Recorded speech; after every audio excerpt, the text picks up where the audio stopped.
नमस्कार दोस्तों, कैसे हैं आप लोग। पिछली कड़ी में अभी तक हमने पढ़ा संविधान के ऐतिहासिक विकास क्रम में कंपनी की स्थापना और 1726 का राजलेख अधिनियम।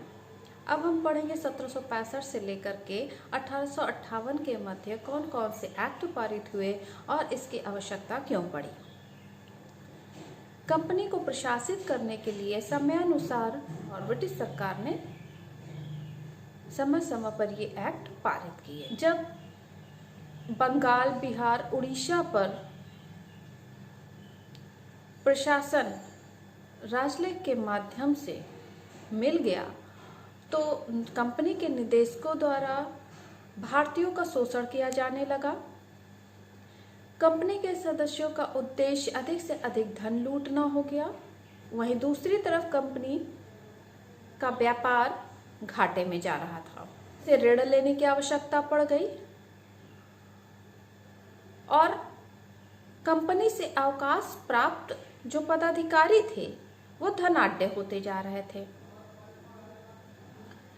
इस बात की सूचना मिलने पर ब्रिटिश सरकार ने एक गोपनीय समिति की स्थापना की। गोपनीय समिति ने ये रिपोर्ट लगाई कि कंपनी के प्रशासन में कई कमियां हैं। इसको नियंत्रित करने के लिए 1773 का रेगुलेटिंग एक्ट पारित किया गया। 1773 के रेगुलेटिंग एक्ट के तहत जो गवर्नर पद नाम था वो गवर्नर जनरल बना दिया गया था। वारेन हेस्टिंग्स प्रथम गवर्नर जनरल बने। कलकत्ता प्रेसिडेंसी के अधीन मद्रास और मुंबई प्रेसिडेंसी को कर दिया गया।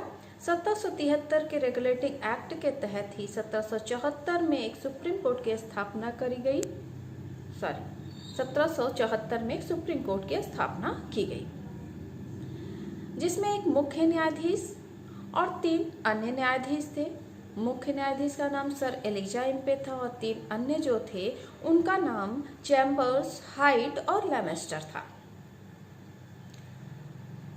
कंपनी के सदस्यों द्वारा कोई निजी उपहार लिए जाने पर प्रतिबंध लगा दिया गया। सैन्य मामले, नागरिक मामले एवं राजस्व संबंधी मामलों की सूचना ब्रिटिश सरकार को देना अनिवार्य कर दिया गया।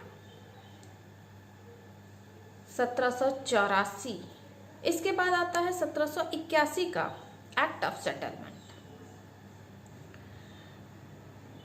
1773 के रेगुलेटिंग एक्ट में जो कमियां थी उसको दूर करने के लिए 1781 का एक्ट ऑफ सेटलमेंट आया, जिसमें बंगाल, बिहार, उड़ीसा के लिए भी विधि बनाने का प्राधिकार दे दिया गया।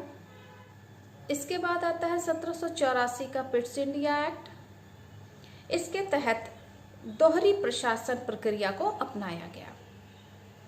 कंपनी के निदेशकों का कार्य कंपनी का प्रबंधन करना हो गया और एक बोर्ड ऑफ कंट्रोल की नियुक्ति की गई जो राजनीतिक मामलों पर नियंत्रण करती थी। और जो बोर्ड ऑफ कंट्रोल के सदस्य थे उनकी नियुक्ति इंग्लैंड के सम्राट द्वारा की जाती थी।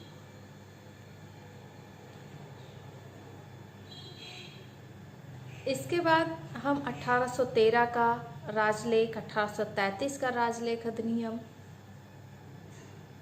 और 1858 का भारत शासन अधिनियम अगली कड़ी में देखेंगे। इसी के साथ हम अपनी बात को समाप्त करते हैं। नमस्कार दोस्तों।